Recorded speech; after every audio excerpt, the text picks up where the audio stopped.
Magandang umaga po. Alas 12:11 at ating pag-usapan po ang isa na namang nagbabagang katotohanan na iniiwasan ng mga kakampi ni Bongbong Marcos. Dahil bistado na sila kahit ano pang tanggi nila. Wala na pong ang naniniwala na lang sa kanila na hindi sila nagnakaw si Claire Castro na lang. At yung mga kanilang mga troll, yun na lang. Pero yung mga troll nila, nagkunwari pa yun na hindi naniwala. Pero dahil sa sweldo, natanggap mula sa Malacanang, nagkunwari, ganun po ang nangyari. Ito po ngayon, mga kababayan, dati po, si Remulla ay nagsasabi, hindi raw totoo yung mga kinikwento ng 18 sundalo, dating sundalo. 16 doon daw ay that ex-retired Marines. Yung dalawa ay dishonorable discharge. So, ano mangyari nun? So, 14. So, ang 16 ay ex-Marines. Yung dalawa sa ex-Marines ay dishonorably discharged. So, kahit dishonorably discharged pa, hindi ibig sabihin na hindi mapagkatiwalaan yung kanilang testimonya, kanilang affidavit. Kasama rin nila yung isang sundalo na army. At kasama rin nila ang isang reserve na army man. Ngayon, ang unang palatandaan po, kailan ba natin sabihin na ang sinasabi ng isang tao ay totoo o hindi? Simple lang po sa batas ng ebidensya. Ang batas ng ebidensya ay nagsasabi na ang lahat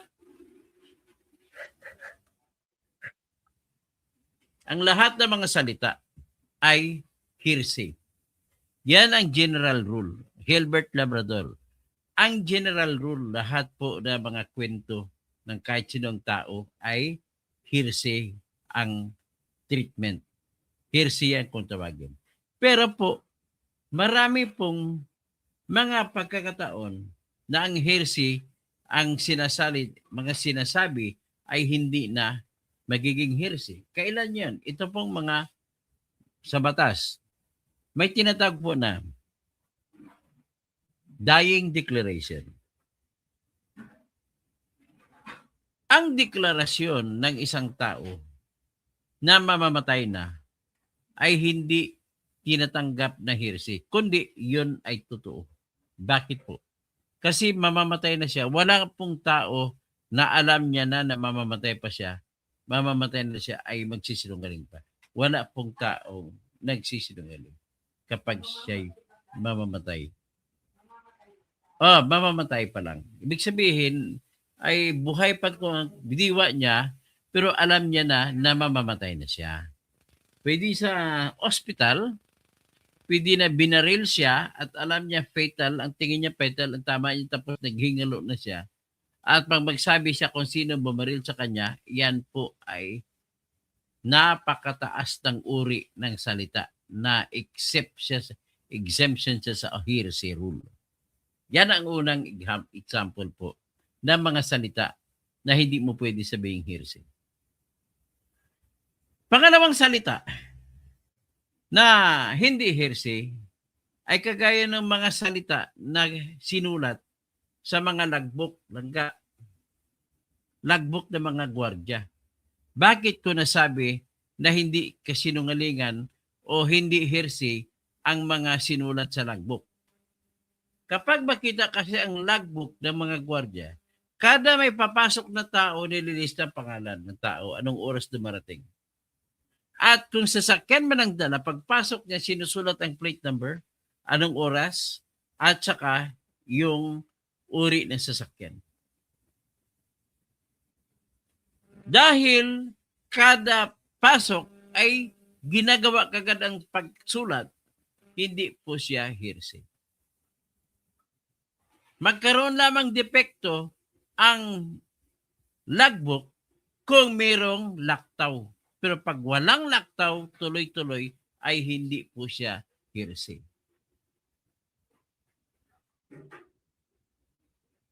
So ano pa bang ibang hindi hearsay? Ang, tandaan mo lang ga,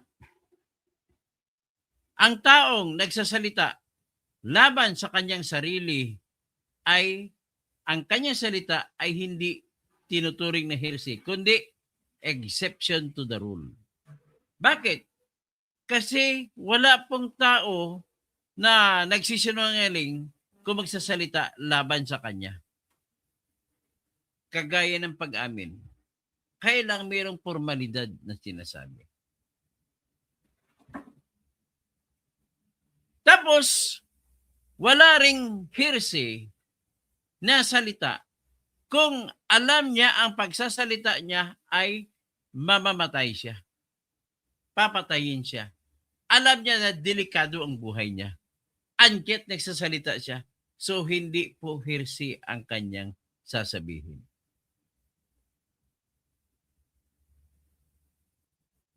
So, ibig lang sabihin, ano pa bang iba?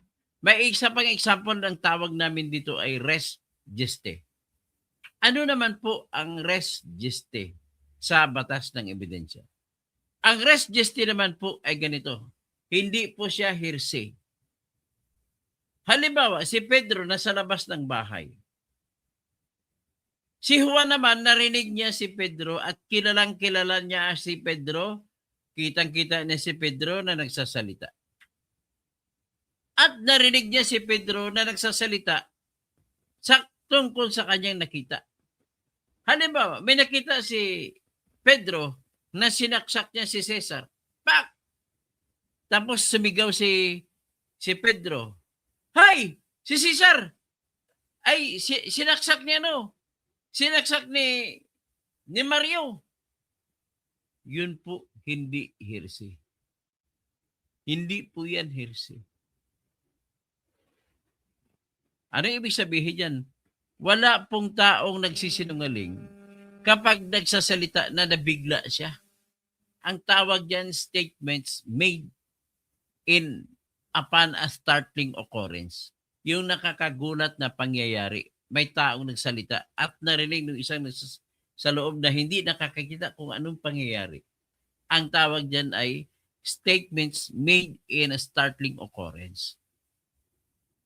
At wala pong tao nagsisinungaling kapag nagre-react sa mga kagulat-gulat na mga pangyayari. Ano pa? Wala ring mga babae na magsasalita ng hearsay kung ang sasabihin niya ay magiging kahiya-hiya siya sa mata ng tao. Halimbawa, magsalita siya na siya ay, sabihin natin, ni-rape siya. Siyempre, ang lahat ng babae kapag magsalita, magsumbong na ni-rape siya, kamumuhian siya ng tao. Alam niya na kamumuhian siya at yet nagsalita pa siya ng ganon. So, anong ibig sabihin? Nagsasabi siya ng totoo dahil yung mga ganong babae ay naghahanap ng katarungan. Tutumpukin na natin. Exception din po sa hearsay rule. Yung tinatawag, ulitin ko lang, na salita ng mga tao na kahit sa salita na alam nila matatanggal sila sa trabaho, makukulong sila, makakasuhan sila, maperwisyo ang pamilya nila. And yet, nagsalita pa sa tungkol dyan. Ang ibig sabihin, totoo po ang sinasabi niya. At dahil nailatag ko na sa inyo ang halos lahat ng sitwasyon sa ilalim ng batas ng ebidensya kung saan ang salita ay hindi nagiging hearsay, may isa pa akong sasabihin. Kapag napatunayan nang si Pedro at si Juan ay makakutsaba gamit ang hiwalay na ebidensya, ang salita ngayon ni Pedro laban kay Juan ay pwede nang tanggapin na katotohanan. Tawag dyan sa doktrina ng res inter alios acta. So, sinabi ko na, no? Ngayon, ipasok natin yung 18 military ex-military men. 18. 16 sa kanila ay ex-Marines. Ang isa sa kanila ay ex-Army. Tapos yung isa ay Army Reservist. At ayon sa kanilang kwento, sila ay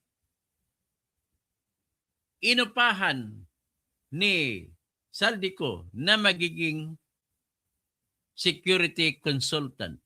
At ang trabaho nila ay tagahatid ng pera.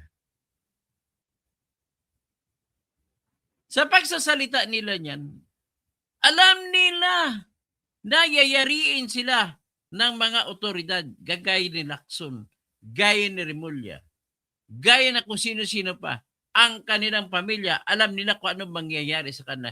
Kagaya sa nangyari kay Mr. Gutesa nung nagsalita siya, ang kanyang pamilya ay hiniwalay na sa kanya. At siya ay tinakot at pinapirma na binawi niya ang kanyang sinabi sa Senado. Alam ng mga 18 dating sundalo na gano'n mangyari sa kanila. Ang tanong, kung alam nila, bakit sila nagsasalita pa? Ibig sabihin po, totoo po ang sinasabi nila, hindi po hearsay. At haba dahil ganon, titirahin na natin ngayon si Lacson. Sinabi daw, hindi ka paniwala. Ang problema ni Lacson, nagsalita si Remulla. Sabi ni Remulla, totoo pala yung sinasabi ng mga 18 mga dating sundalo na si Remulla ay nakipagbiting sa mga kasapi o mga investigador ng International Criminal Court na pinangungunahan ni Chantal Daniels. Inamin niya na totoo ang sinabi ng 18 dating sundalo na nakipagkita siya kay Trillanes, nakipagkita siya kay General Nicolas Torre, nakipagkita siya kay Speaker Martin Romualdez, nakipagkita silang lahat sa International Criminal Court na mga investigador. So, naintindihan na ninyo? So, ibig sabihin, kung sinabi na nauna ni Lacson na hindi sa maniwala at sinabi nitong huli ni Boying Remulla na totoo pala, ano na ngayon ang dapat gawin? May obligasyon na po si Ginoong Lacson bilang senador at bilang hepe ng tinatawag na Blue Ribbon Committee na nag-imbestiga sa lahat ng mga corruption sa pamahalaan sa gana ng mga senador. Dapat ipatawag niya na ang lahat ng mga 18 mga sundalo dati at imbestigahan niya isa-isa. Pero bakit ayaw? Sabi nga ni Amalia Rigorosa, mga bingi, bulag at pipi, papa sila, that's dahil sa malita. Ang problema ni Lacson at saka ni Boying Remulla ay ganito. Sinabi sa Maleta Gang na binigyan si Lacson at binigyan din ng kanyang partner na si Tuta Soto. Binigyan din. In other words, iyan ang problema ni Lacson. Naggumawa ng dahilan na hindi daw pwede mag-imbestiga kasi daw hindi ka paniwala ang mga sinabi ng 18 former soldiers. Ulitin ko lang, Panfilo Lacson. Naging hepe ka ng PNP but you are not doing your job. Your job as the chairman of Blue Ribbon Committee is to discover the truth. It is not to say whether one witness coming to your committee is telling the truth or not. It is your duty to scrutinize every witness coming to your committee to know whether they are telling the truth or not, so that it is not a justification for you to say that you will not call them to a Blue Ribbon Committee hearing just because you believe that they are not telling the truth. Buisit! Walang-wala talagang kwenta si Lacson na to. Tapos, pareho kayo ng utak ni Jerby Luistro. Bakit? Si Jerby Luistro ay nilagay din ang pangalan niya na nakatanggap din siya. Marami sila mga congressman. Niraise po yan ni Congressman Bong Sontay na dapat ang mga nasasangkot, dalilista na pangalan ng mga congressman doon ay dapat magsalita sila kung kaya pa ba nila na magiging judge sa impeachment ni Sara, kung kaya pa ba nila na magdesisyon na sila ay hindi bias sa katotohanan na 25 sa kanila ay napangalanan ng 18 dating sundalo na diniliberan at binigyan ng mali-malitang pera. Anong ginawa ni J.K. Luistro? Hinarang niya. Bibingi-bingi. Ewan ko ba? Siguro, mga ano nila, idol nila si Freddy Aguilar. Nung nabubuhay sa Freddy Aguilar, may isang kanta si Freddy Aguilar na nababagay dito. Sabi ni Freddy Aguilar, sa bawat yugto ng buhay, ay may wasto at mali. Sa bawat nilalang, ay may bulag, may pipi, at bingit. Madilim ang iyong paligid, hating gabing walang hanggan, anyo kulay at mundo, sa'yo'y pinagkaitan. Huwag mabahala, kaibigan, isinilang ka mang ganyan. Isang bulag sa kamunduhan, ligtas ka sa kasalanan. Yan ang aking ano. Ha? Bahala na kung sabi mo, kalbo magtatago, hindi po ako magtatago. Pero please lang, do not call me kalbo. Kasi po, hindi naman ako nasasaktan. Yan po ang palatandaan ko po. Pag tinawag niyo ako na kalbo, yan ang palatandaan ko po na wala kang genuine na pakay dito sa aking site, kundi mamimersonal. Kalbo na nga tayo, tawagin mo pa ako kalbo, di ba? Huwag ka bang hayaan mo si Bato. Tawagin mo lang sa Senator Bato, huwag kalbo. Ganun na kasimple. Okay, diretso tayo. So, pakinggan natin ang pag-amin muna ni Remulla. Ito po yung pag-amin ni Remulla.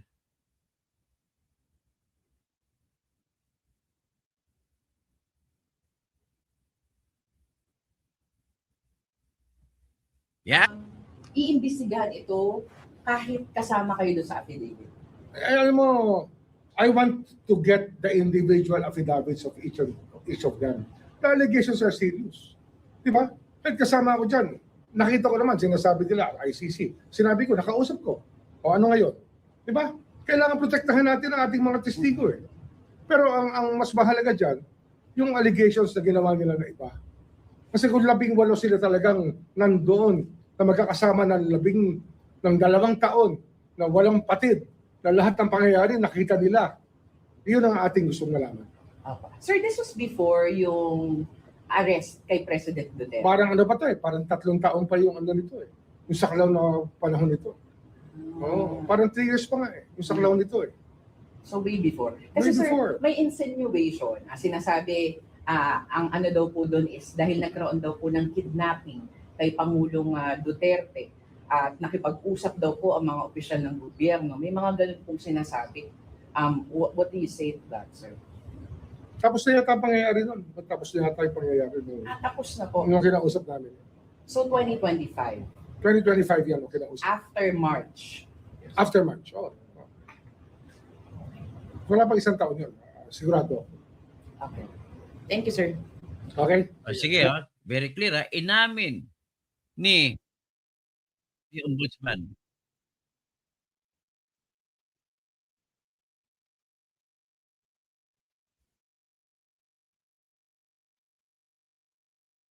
tignan natin.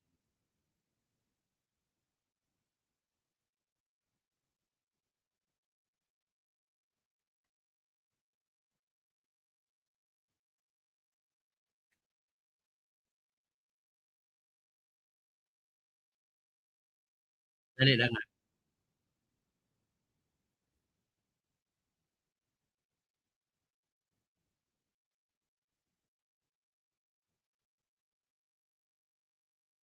Ito.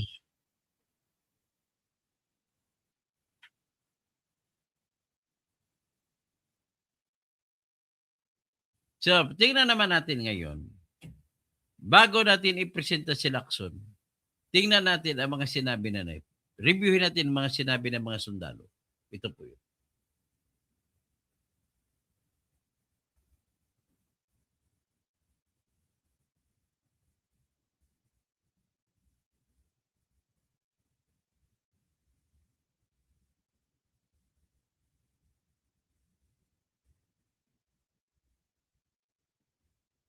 Ano ba yung sinabi ng sundalo? Ay, sorry.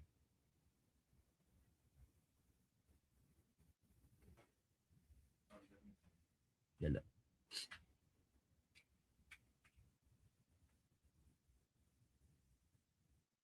So, ito mga sinabi ng sundalo.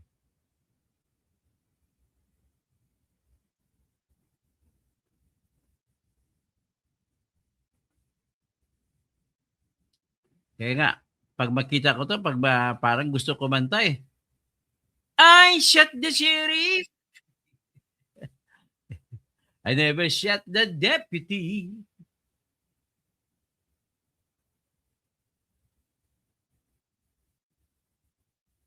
Kawalang kwenta sa lahat ngayon na senador ito si Kwan. Si Mr. Ping Lacson.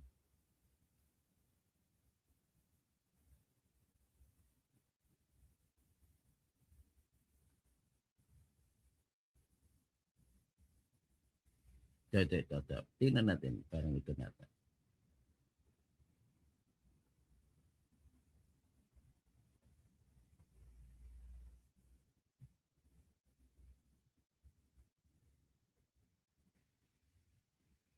So anyway, parang hindi ko na mahagilap, nabura ko.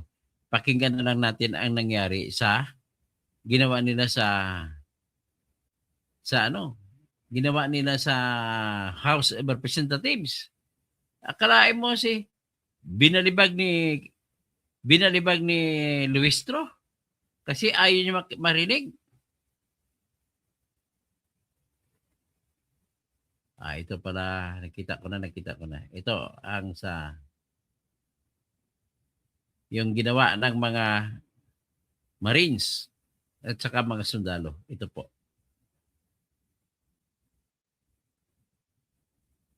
So, itong inamin na ngayon ni Remulla. Ng mali-maletang pera na nagamit sa katiwalian.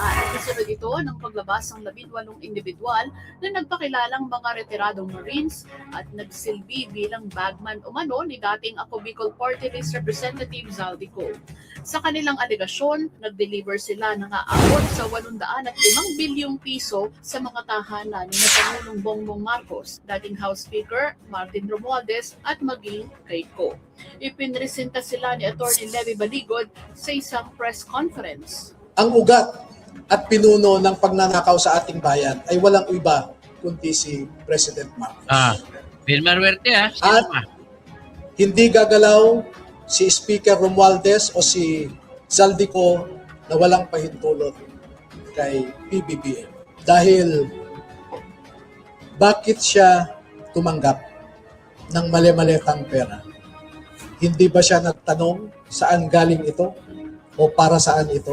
May mga tinukoy din silang mga kongresista at iba pang opisyal ng administrasyon na hinatirin nila ng mali-maletang pera. Pinatitibay nito ang nauna ng alegasyon ng dati ring Marine Sergeant at aide ni Ko na si Orly Gutesa. Sa affidavit ng mga Marines na binasa ni Atty. Baligod, depende sa sukat ng maleta ang nilalaman nitong pera.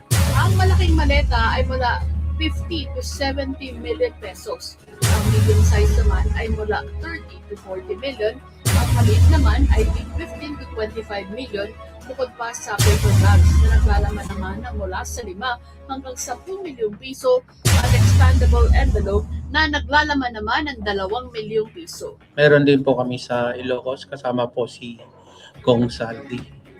Ang mga mababatas na pinangalanan kani-kaniyang tanggi sa alegasyon. I will not dignify a tall story allegation. Dignify. Hey! Ano lang yan?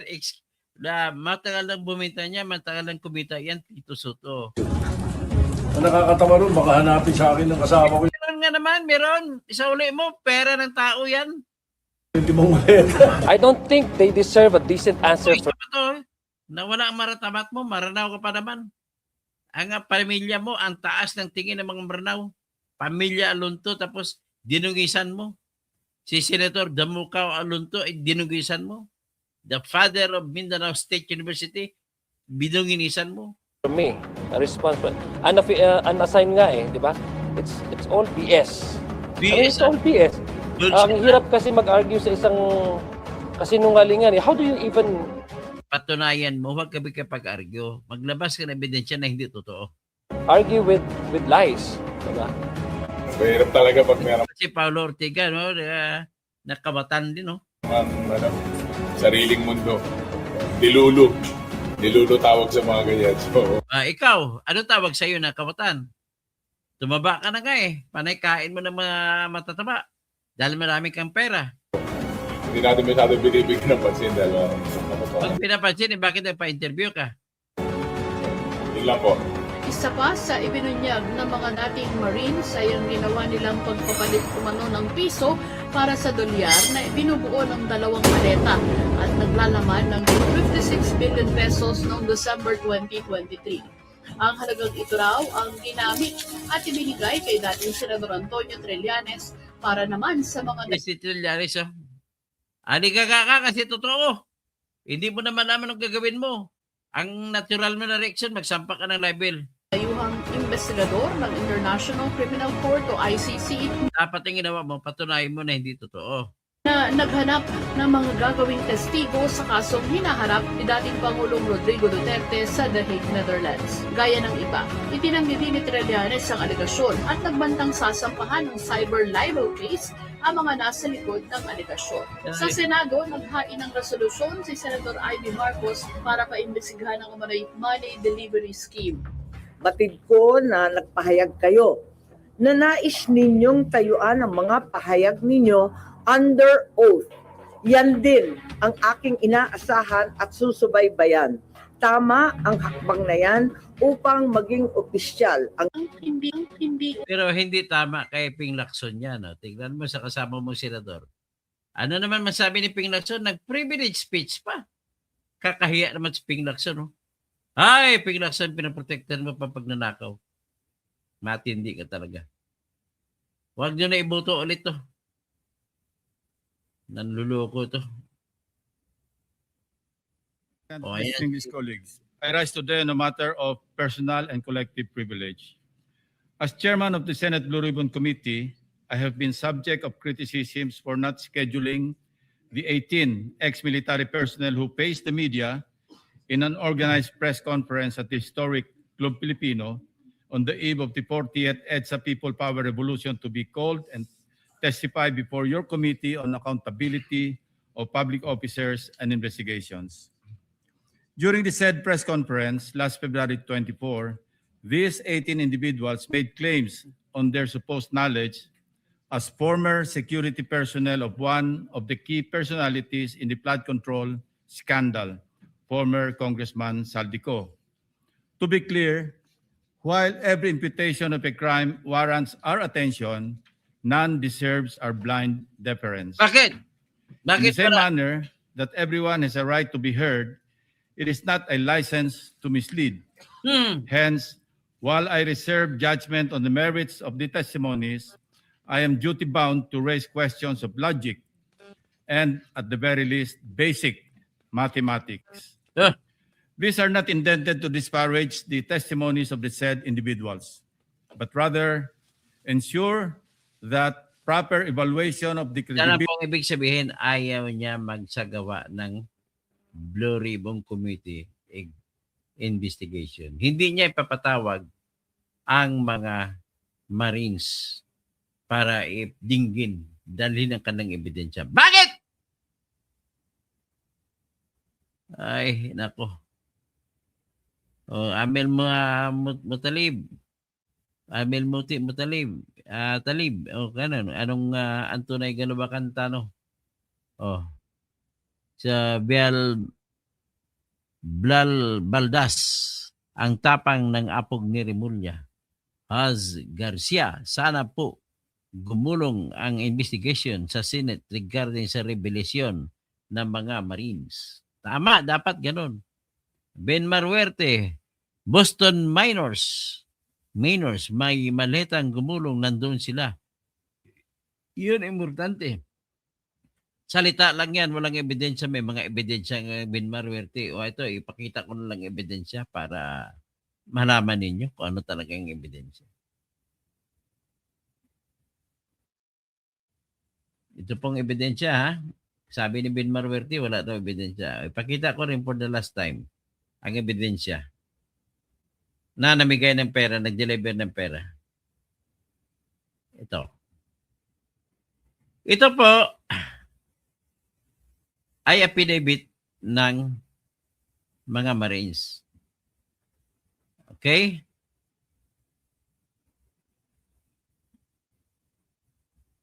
So ito ang sinasabi nila.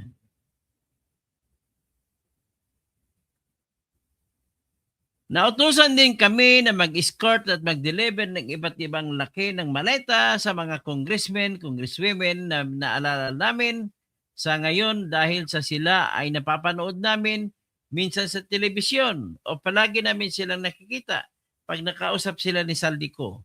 Nag-deliver kami mismo sa bahay ng ilan sa House of Representatives at yung iba ay kinuha nila sa Unit 8 o Unit 9 ng Polo Club Townhouse, Forbes Park. Sila ay ang mga sumusunod.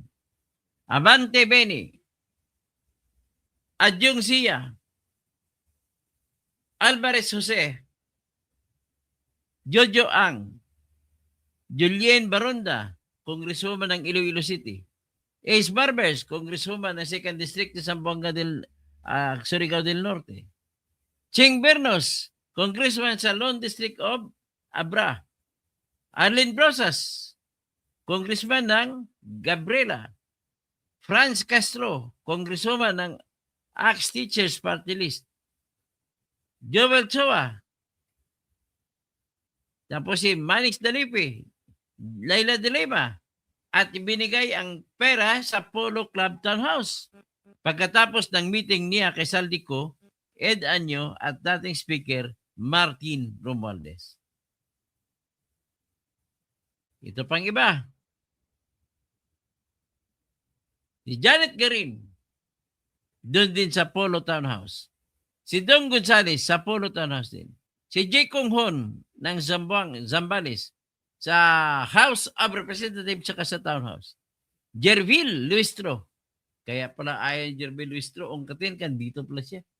Raul Manuel, Sandro Marcos, Paulo Ortega, Joseph Paduano, Stella Kimbo, Martin Romualdez, J.J. Suarez, Erwin Tolpo. Yan ang mga nakakuha. So ano ngayon? May ebidensya tayo. So, ladies and gentlemen, magtawag na lang ako, no? Ay, Ben Marwerte, kung tinakbo na lang ng mga Marines yung Maynilita, oo nga, no? Mas maganda pa. Julieta Ilagan. Si Lacson Tuso yan, hindi ganyan yan kung walang natanggap. Si Lito Pascua, paano nabigyan si Dilema? Hindi po, nakalabas na po siya. Nakalabas na po. Joe, good evening sir. Ano ang gagawin ng mga Pilipino at hawak nila ang gobyerno? Hilbert Labrador, ahas na pong talaga si Pinky Curatong. Amel Mutalib, dati na yan, wala namang nagawa yan si Pink sa Senado. Member din yan sa maleta ng Maleta Gang. Halata masyado. BCBs, tutol daw si Rich Elwin Tulpo, Tulpo Munyo, na imbestigahan ang Marines. Grabe ang takot nila. Gilbert Labrador, APPNP, paihiin niyo sa mga underwear at skalawag ang buong bangag admin na sangkot sa trilyong nakawan. So, grabe si Karma. Isa-isa na sila. Ben Marwerte, nasa na iya maraming pera. Maraming malayta daw. Ang ibig sabihin ni Soto, wala siyang dignity. Okay. BCBs, 90 Marines, lahat yan. Paano nila mapalagan ng mga buhay ang kawatan? So, Ben Marwerte, salita lang daw yan. Hilbert Labrador, vindicated na mga Marines. Finish na sila, omboying. Si Has Garcia. Okay? So, lahat po, natawag ko na at maraming salamat po. Paki-like po. Paki-like para sa tuwing mag-live ako, meron kayo kagad notice. Naman, join kayo sa channel ko. At 75 pesos lang kada buwan. At mag-like kayo sa Facebook pages ko. Marami akong Facebook pages. Mag-like din kayo. Magsunod kayo sa aking Instagram. At Tony Toto Kosing. Mag-follow din kayo sa aking TikTok. Mag-follow din kayo sa aking X o Twitter. Maraming salamat po. Sino pa ba iba? Si Rodster, hello. Kay Hental Libinyo, congressman na ba si D5? Hindi pa siya congressman, pero nakipag-meeting na siya. Ang Joe, ang maasahan natin ngayon ay divine intervention na lang. Tama po, divine intervention na lang.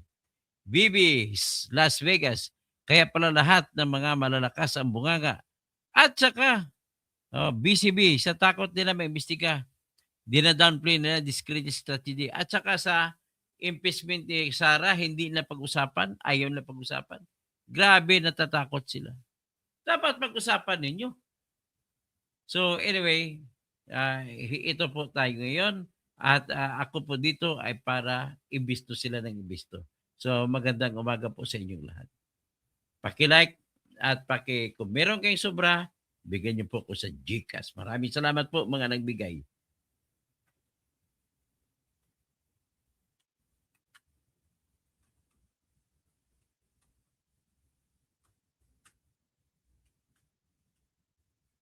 Ito pangalan ko.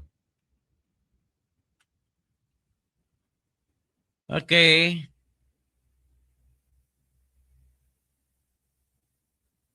Good evening, good morning, good morning.